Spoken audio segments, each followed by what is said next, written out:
तो दोस्तों once again welcome back to the cyber वाला यूट्यूब चैनल और स्वागत है आपका आज के नए वीडियो में। तो बहुत लोगों का कमेंट था कि सर दिल्ली कांस्टेबल का फॉर्म आ चुका है तो उसके ऊपर एक वीडियो चाहिए।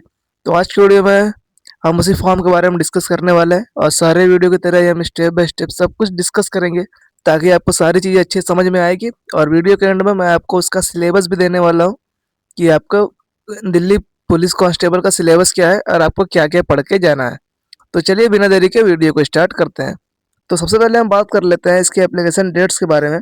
तो इसका जो एप्लीकेशन फॉर्म है वो 22 तारीख को स्टार्ट हो गया है और इसका जो लास्ट डेट है वो आपको 21 अक्टूबर तक आपको देखने को मिलेगा, यानी इसके बीच में आप इस फॉर्म को अप्लाई कर सकते हैं। हालांकि वीडियो थोड़ी लेट है क्योंकि थोड़ा सा काम में बिजी था, लेकिन अब से ट्राई करूंगा कि वीडियो आपको डेली देखने को मिल जाए। अब यहाँ पर आप देख सकते हैं इसकी सैलरी वगैरह के बारे में। तो यहाँ आपकी 21,700 से लेके 69,100 रुपये आपकी सैलरी होने वाली है, जो कि आपके पोस्ट के अकॉर्डिंग आपको मिलेगी।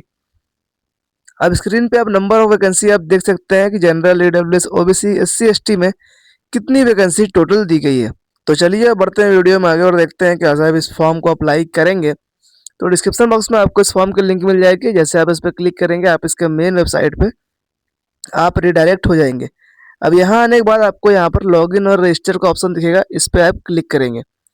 तो जिन लोगों ने एसएससी का पहले भी कोई भी फॉर्म भरा है तो वो यहाँ पे अपने लॉगिन करेंगे रजिस्ट्रेशन नंबर और पासवर्ड इंटर करके। और जो लोग पहली बार इस फॉर्म को अप्लाई कर रहे हैं वो यहाँ पर रजिस्टर नाउ वाले बटन पे आप क्लिक करेंगे। जैसे आप क्लिक करेंगे आपको यहाँ पर कंटिन्यू पे क्लिक करना है और आपका जो रजिस्ट्रेशन फॉर्म है वो यहाँ पे स्टार्ट हो जाएगा। तो यहाँ पर देखिए सबसे पहले आपसे कुछ क्वेश्चन पूछ रहा है। आपसे पूछ रहा है do you have Aadhaar card. आपके पास अगर आधार कार्ड मौजूद है तो आप यस पे क्लिक करके नीचे आप अपने आधार कार्ड की डिटेल डालेंगे। अदरवाइज आप नो पे क्लिक करेंगे तो यहाँ पर आप दूसरी जो है आप यहाँ पर डॉक्यूमेंट आपको यहाँ पर अपलोड करना पड़ेगा। तो देखिए आपको डॉक्यूमेंट में बहुत सारी चीज़ें आपको अपलोड करनी पड़ेगी, तो उससे पहले उससे बढ़िया है आप इसको आधार कार्ड नंबर से आप इसको लॉगिन करेंगे। तो आप यहाँ पर येस वाले बटन पे आप क्लिक करेंगे और फिर उसके बाद नीचे आप अपना आधार कार्ड नंबर जो भी है आपका वो यहाँ पर एंटर करेंगे। उसके बाद आप ये टिक बॉक्स पे क्लिक करके आप सेंड ओटीपी वाले बटन पे आप क्लिक करेंगे। तो जैसे आप इतना करेंगे आपके मोबाइल फ़ोन पे ओटीपी जाएगी, आपको वो ओटीपी यहाँ पर लिख के वेरीफाई कर लेना है। अब उसके बाद देखिए आपसे बोल रहा है आपको अपना नेम लिखने के लिए। अब यहाँ से एक बात मैंने आपको हमेशा बताई है कि आप यहाँ से जो भी डिटेल आप एंटर करेंगे वो अपनी 10th के मार्कशीट के अकॉर्डिंग ही आपको एंटर करना है। तो यहाँ पर आपको अपना फुल नेम एंटर करना है जो कि आपकी क्लास 10th के मार्कशीट पे दी गई है। उसके बाद नीचे आपको वेरीफाई वाले में आपको सेम नेम आपको एंटर कर देना है। अब उसके बाद देखिए आपसे पूछ रहा है have you ever changed your name, यानी अगर आपने इससे पहले कभी अपना नेम चेंज किया है तो आप यस पे क्लिक करके आप अपना पुराना वाला नाम और नया वाला नाम दोनों आपको एंटर करना पड़ेगा। और अगर ऐसा कुछ नहीं है तो आप यहाँ पर नो वाले बटन पे आप क्लिक करेंगे। उसके बाद जेंडर में आप मेल है फीमेल आपको सिलेक्ट करना है। उसके बाद आपको अपना डेट ऑफ बर्थ यहाँ पर एंटर करना है, जो भी आपका डेट ऑफ बर्थ है 10th के मार्कशीट पे। आधार कार्ड पे कुछ भी हो आपको उससे कोई मतलब नहीं है, आपको अपने 10th के मार्कशीट के अकॉर्डिंग ही डिटेल आपको डालनी है, चाहे वो डिटेल गलत ही क्यों हो आपको वही डिटेल आपको यहाँ पर एंटर करनी है। उसके बाद आपको एंटर करना है आपको अपने फादर नेम और मम्मी जी का नाम आपको यहाँ पर एंटर करेंगे। उसके बाद नीचे आपको अपने 10th की डिटेल यहाँ पर आपको देनी पड़ेगी। तो आप यहाँ पर देख लीजिए 10th की डिटेल में आपसे क्या क्या आपसे पूछ रहा है। तो यहाँ पर सबसे पहले आपको एंटर करना है आपको अपने 10th की एजुकेशन बोर्ड। तो आप UP board, CBSE board, SSC board, आप जिस भी बोर्ड से आप बिलोंग करते हैं आपको यहाँ पर अपने बोर्ड का नाम एंटर करना है। फिर इसके बाद नीचे आप उसका रोल नंबर एंटर करेंगे जो भी आपका क्लास 10th का रोल नंबर है। ईयर ऑफ पासिंग में आपने अपना 10th कब पास किया था वो आपको मार्कशीट पे नीचे देखने को मिल जाएगा। अब देखिए highest level of education qualification में क्या एंटर करना है। इसके अंदर आपने जहाँ तक पढ़ाई करी है, चाहे वो ग्रेजुएशन हो, पोस्ट ग्रेजुएशन हो, 12th हो, तो आपने जहाँ तक पढ़ाई की है उसकी डिटेल आप यहाँ पर एंटर करेंगे।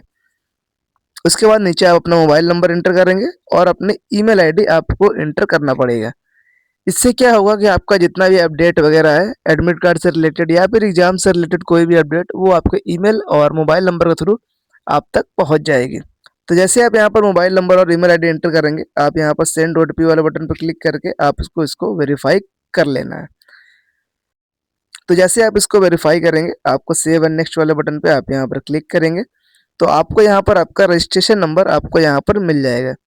तो जैसे ही आपको यहाँ पर रजिस्ट्रेशन नंबर आपको दिखेगा, ये आपके मेल पे भी या और एसएमएस पर पहुंच जाएगा। आप चाहे तो इसका भी स्क्रीनशॉट आप ले सकते हैं। उसके बाद आप ये कंटिन्यू वाले बटन पर क्लिक करेंगे तो आपको यहाँ पर लॉगिन करने को बोलेगा। तो आपके एसएमएस पे आपका रजिस्ट्रेशन नंबर और पासवर्ड गया होगा। आपको वो नंबर और पासवर्ड यहाँ पर एंटर करेंगे और नीचे कैप्चा कोड एंटर करके आप साइन इन वाले बटन पर क्लिक करेंगे। तो देखिए जैसे आप उस पर क्लिक करते हैं, आपको अगर नया पासवर्ड क्रिएट करने को बोलेगा तो आपको यहाँ पर एक नया पासवर्ड यहाँ पर क्रिएट कर लेना है। फिर इसके बाद नीचे कुछ सिक्योरिटी क्वेश्चन पूछ रहा है, तो इसमें आपको कोई भी क्वेश्चन सेलेक्ट करके उसके आंसर टाइप कर देना है। इन केस अगर आप पासवर्ड भूल जाते हैं तो आप इसके थ्रू इसको रिसेट कर सकते हैं। तो ज़्यादा इंपॉर्टेंट नहीं है, आप कोई भी आप इसमें क्वेश्चन सेलेक्ट करके आपको एक आंसर टाइप कर देना है, बस आप उसको याद रखिएगा। फिर उसके बाद नेक्स्ट वाले सेक्शन में आपसे पूछ रहा है एडिशनल डिटेल्स। तो इसके अंदर आपको अपना कुछ एडिशनल डिटेल आपको यहाँ पर एंटर करना है। जैसे कि आपसे पूछ रहा है कैटेगरी, तो कैटेगरी में आप जनरल, ओबीसी, ईडब्ल्यूएस, आप जिस कैटेगरी से बिलोंग करते हैं आपको वो कैटेगरी यहाँ पर एंटर करनी है। नेशनैलिटी में आप इंडिया से फॉर्म भर रहे हैं तो आप इंडिया सेलेक्ट करेंगे। फिर उसके बाद यहाँ पर एक आपको सेक्शन देखने को मिलेगा जो कि है विजिबल आइडेंटिफिकेशन मार्क। इसका मतलब होता है कि आपके बॉडी पर कोई कट मार्क, बर्न मार्क, आपके पास जो भी अगर कोई मार्क वगैरह है, कील वगैरह है, तो आप यहाँ पर उसको एंटर कर सकते हैं। अदरवाइज आप यहाँ पर नो मार्क, नॉट एप्लीकेबल वगैरह आप यहाँ पर कुछ भी लिख सकते हैं। उसके बाद आपसे पूछ रहा है are you a person with benchmark disability. अगर आप PWBD कैंडिडेट है तो आपका एक डिसेबिलिटी कार्ड बना होगा, तो आप यहाँ पर यस वाले बटन पर क्लिक करके आप पूरी डिटेल आपको इनको देना पड़ेगा। फिर उसके बाद नीचे आपको सेक्शन देखने को मिलता है परमानेंट एड्रेस का। तो इसमें आपको अपना एड्रेस एंटर करना है। तो एड्रेस हमेशा की तरह आपको आधार कार्ड पर देखने को मिल जाएगी, तो आपको सेम वो एड्रेस यहाँ पर एंटर करेंगे, जैसे स्टेट, डिस्ट्रिक्ट और अपने गली मोहल्ला का नेम वगैरह। उसके बाद अगर आपका परमानेंट एड्रेस और कॉरेस्पॉन्डेंस एड्रेस सेम है तो आप यहाँ पर यस वाले बटन पर क्लिक करेंगे, आपका जो दोनों एड्रेस है वो यहाँ पर सेम हो जाएगा। फिर उसके बाद आपको यहाँ पर डिक्लेरेशन का फॉर्म देखने को मिलेगा, तो आपको यहाँ पर एक बार प्रीव्यू OTR वाले बटन पर क्लिक करके आपको सारी चीज़ें अच्छे से आपको पढ़ लेनी है कि कहीं आपने कुछ भी मिस्टेक तो नहीं किया है। इन केस अगर आपने कोई भी मिस्टेक वगैरह किया है तो आप बैक आकर उस मिस्टेक को आप सही करिएगा और दोबारा से आप ये वाले सेक्शन पे आप आइएगा। फिर इसके बाद आप टिक बॉक्स पे क्लिक करेंगे और डिक्लेयर वाले बटन पे आप क्लिक करेंगे। इससे आपका जो रजिस्ट्रेशन प्रोसेस है वो पूरा कंप्लीट हो जाएगा। अब हम यहाँ पर फॉर्म को अप्लाई करना सीखेंगे। तो वापस से आपको इस डैशबोर्ड पे आ जाना है। तो आप यहाँ पर लॉगिन करेंगे। लॉगिन करने के बाद आपके सामने कुछ इस प्रकार का इंटरफेस ओपन होगा। अब देखिए जैसे आपको यहाँ पर लॉगिन करेंगे, आपके सामने यहाँ पर वो फॉर्म दिख जाएगा दिल्ली कांस्टेबल का, जिसके बारे में हमने स्टार्टिंग में बात करी थी। तो आप यहाँ पर अप्लाई वाले बटन पे आप यहाँ क्लिक करेंगे। अब जैसे आप क्लिक करेंगे आपके सामने एजुकेशन की डिटेल यहाँ पर ओपन हो जाएगी। अब देखिए आपको हाईएस्ट एजुकेशनल क्वालिफिकेशन में आपको क्वालिफिकेशन एंटर करना है जहाँ तक आपने पढ़ाई की है। चाहे आपने डिप्लोमा किया हो, ग्रेजुएशन किया हो, कुछ भी किया हो, तो आपको यहाँ पर अपनी हाईएस्ट क्वालिफिकेशन आपको एंटर करना है। फिर उसके बाद आपको यहाँ पर details of qualifying educational qualification में आपको यहाँ पर 12th की आपको अपनी डिटेल डालनी है, क्योंकि ये फॉर्म जो है 12th का है। यहाँ पर आपको स्टेप बाय स्टेप सारी चीज़ें आप यहाँ पर सारी क्वालिफिकेशन वगैरह आप यहाँ पर एंटर कर सकते हैं। तो हम यहाँ पर 12th की डिटेल आपको यहाँ पर एंटर करनी है, क्योंकि ये फॉर्म क्लास 12th का है। तो आप यहाँ पर इक्विवेलेंट टू 12th स्टैंडर्ड या 12th स्टैंडर्ड आप सेलेक्ट करेंगे। अब देखिए मैंने आपको पहले भी एक वीडियो में बताया था कि इक्विवेलेंट टू 12th और 12th स्टैंडर्ड इन दोनों में फ़र्क क्या है। तो मान लीजिए अगर आपने क्लास 12th एक जेनुइन बोर्ड से किया है, चाहे वो CBSE हो, ICSE हो, यूपी बोर्ड हो, यानी वो बोर्ड जो कि हर जगह माना जाता है, तो वो होता है 12th स्टैंडर्ड। और इक्विवेलेंट टू 12th स्टैंडर्ड मतलब होता है कि अगर आपने किसी दूसरे बोर्ड बोर्ड अगर आपने पेपर दिया है क्लास 12th का, जैसे एक NIOS बोर्ड करके आता है और भी कई सारे बोर्ड आते हैं, तो अगर आपने उससे किया है तो आप यहाँ पर इक्विवेलेंट टू 12th आप यहाँ पर इंटर करेंगे। फिर उसके बाद जैसे आप यहाँ पर 12th आप सेलेक्ट यहाँ पे आप करते हैं, उसके बाद आप यहाँ पर डिटेल इसकी आप डालेंगे। तो डिटेल में देख लीजिए जैसे यहाँ आपसे पूछ रहा है आपका UT यानी आपने किस स्टेट से पास किया है, आपका पासिंग ईयर क्या है, और EQ स्टेटस यानी एजुकेशन क्वालिफिकेशन का जो स्टेटस है आप इसमें पास आप सेलेक्ट कर सकते हैं। अगर आप क्लास 12th में है और आप इस फॉर्म को भर रहे हैं, आप यहाँ पर अपीयरिंग सेलेक्ट करेंगे। पासिंग ईयर में आपने कब पास किया था, आपको अपना ईयर सेलेक्ट करना है। स्टेट या बोर्ड के नाम में आपका जो भी बोर्ड था, दिल्ली बोर्ड, यूपी बोर्ड, जो भी बोर्ड था आपका, सीबीएसई बोर्ड, आप यहाँ बोर्ड का नाम एंटर करेंगे। उसके बाद नीचे आपको रोल नंबर एंटर करना है और उसके बाद आपके कितने परसेंटेज आए थे वो परसेंटेज आपको यहाँ पर एंटर करना पड़ेगा। तो जैसे आप इतना करते हैं, आप यहाँ पर बढ़ जाएंगे अगले वाले सेक्शन पे, जो कि है आपका एडिशनल क्वालिफिकेशन। अब देखिए एडिशनल क्वालिफिकेशन आप जरा ध्यान से आप सुनिएगा, क्योंकि मैं आपको यहाँ पर सारी चीज़ें पढ़कर उसका मीनिंग आपको मैं बता रहा हूँ। तो यहाँ सबसे पहले आपसे पूछ रहा है, do you possess OBC category certificate notified in the central list और by the government NCT of Delhi. तो अगर आपके पास ओबीसी कैटेगरी का सर्टिफिकेट है जो कि सेंट्रल लिस्ट से बना हुआ है, तो आप यहाँ पर यस पे क्लिक करेंगे, अदरवाइज आप यहाँ पर नो पे क्लिक करेंगे। यानी आपके पास एक सेंट्रल का ओबीसी कैटेगरी का सर्टिफिकेट आपके पास होना चाहिए। अगर आपके पास है तो आप यस पे क्लिक करेंगे, अदरवाइज आप नो पे क्लिक करेंगे। उसके बाद अगर आप एक्स सर्विस मैन है तो आप यस पे क्लिक करेंगे, अदरवाइज आप नो पे क्लिक करेंगे।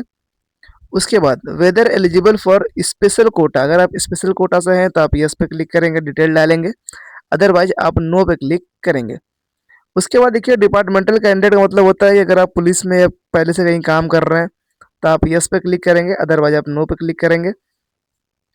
फिर इसके बाद नीचे आपसे पूछ रहा है वेदर सन ऑफ, यानी अगर आपके पापा या दादा कोई भी अगर आपके पास एमटीएस में दिल्ली पुलिस के काम किए हैं तो आप यस पे क्लिक करके डिटेल डालेंगे, अदरवाइज आप नो पे क्लिक करेंगे। अब देखिए यहाँ आपसे जो अगला वाला क्वेश्चन पूछ रहा है आपसे 27th वाला, पूछा है क्या आपने कभी स्पोर्ट्स में अपने देश को रिप्रेजेंट किया है इंटरनेशनल या स्टेट लेवल पे। तो आप यहाँ पर यस पे क्लिक करके आप डिटेल डाल सकते हैं, अदरवाइज आप नो वाले बटन पे आप क्लिक करेंगे। उसके बाद अगर आप एज रिलैक्सेशन ले रहे हैं नोटिफिकेशन के अकॉर्डिंग तो आप यस पे क्लिक करेंगे, अदरवाइज आप नो पे क्लिक करेंगे।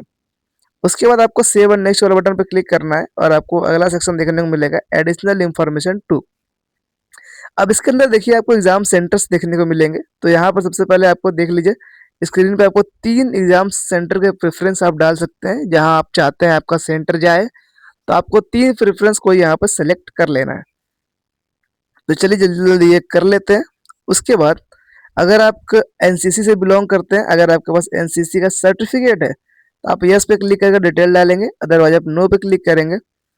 और नीचे आपसे पूछ रहा है कि अगर आपके पास डिग्री इन डिप्लोमा है RRU यूनिवर्सिटी का, तो आप यस पे क्लिक करके डिटेल डालेंगे, वरना आप नो पे क्लिक करेंगे।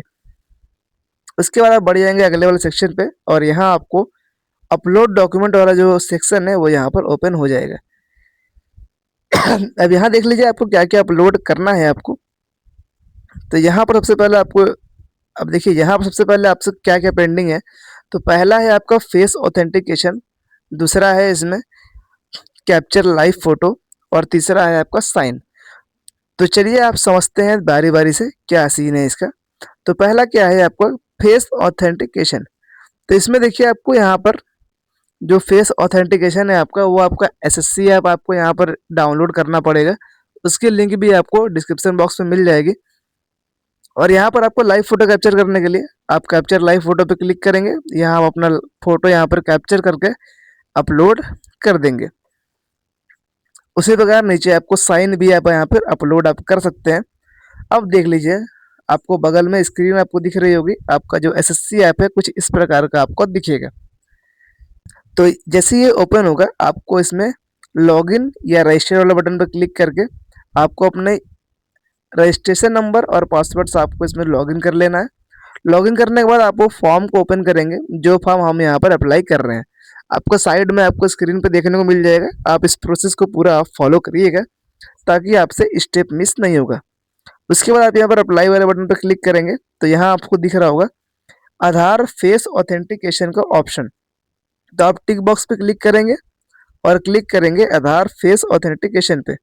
तो देखिए यहाँ आपसे बोल रहा है फेस आईडी नॉट इंस्टॉल, यानी आपको प्ले स्टोर से एप्लीकेशन डाउनलोड करना है जिसका नाम है आधार फेस आईडी। तो वो डाउनलोड करने के लिए आप प्ले स्टोर ओपन करेंगे और यहाँ पर सर्च करेंगे आधार फेस आईडी। तो ये वाला ऐप आपको यहाँ पर इंस्टॉल कर लेना है। उसके बाद दोबारा आप क्लिक करेंगे फेस ऑथेंटिकेशन पे और इस बार आपको ये परमिशन दे देना है। और उसके बाद ये टिक बॉक्स पे क्लिक करके प्रोसीड वाले बटन पे आप क्लिक करेंगे और आपको यहाँ पर एक फ़ोटो यहाँ पर कैप्चर कर लेना है। अगर ये चीज़ आपको नहीं समझ में आई तो आप दोबारा से वीडियो को पीछे ले जाइए, फिर से देखिए और इस प्रोसेस को आप कंप्लीट करिए। तो जो लोग इस फॉर्म को नए हैं, जो एसएससी का फॉर्म भर रहे हैं, तो वो इस वीडियो को ध्यान से देखिएगा, वरना आप फॉर्म भरने में गलती कर सकते हैं। बाकी आपको वीडियो नहीं समझ में आएगी तो आप डिस्क्रिप्शन बॉक्स यानी कमेंट बॉक्स में आप अपने डाउट पूछिएगा, आपको वहाँ पर उसका सोल्यूशन मिल जाएगा।